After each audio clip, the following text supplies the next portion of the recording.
ഇടുക്കി.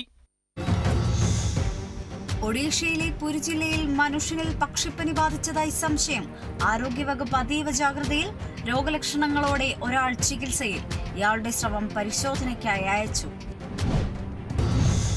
കോട്ടയം മൂലവട്ടത്ത് വിഷാംശം ഉള്ളിൽ ചെന്ന് ഗൃഹനാഥൻ മരിച്ചത് മുപ്പായിപ്പാടം സ്വദേശി വിദ്യാധരൻ.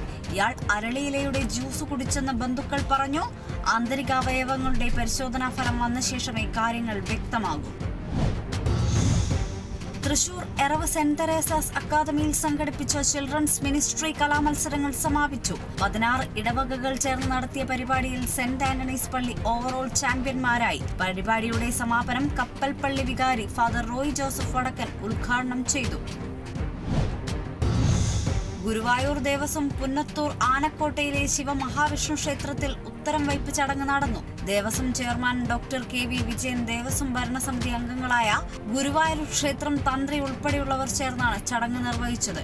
ചടങ്ങിൽ നിരവധി പേർ പങ്കെടുത്തു. പത്തനംതിട്ട അടൂരിൽ ശശികല നായരുടെ മനപ്പെയ്ത്ത് എന്ന കവിതാ സമാഹാരം deputy speaker Chittayam Gopakumar speed cartoonist doctor Jithesh ജിക്ക് നൽകി പ്രകാശനം ചെയ്തു. സാമൂഹ്യ തിന്മകൾക്കെതിരെ ശബ്ദമുയർത്തുന്നതിനും പൊതുസമൂഹത്തെ ബോധവൽക്കരിക്കുന്നതിനും എഴുത്തുകാർക്ക് കഴിയുമെന്ന് ചിറ്റയം ഗോപകുമാർ. അടൂർ മിത്രപുരം കസ്തൂർബ ഗാന്ധി ഭവനിൽ നടന്ന ചടങ്ങിൽ നിരവധി പേർ പങ്കെടുത്തു.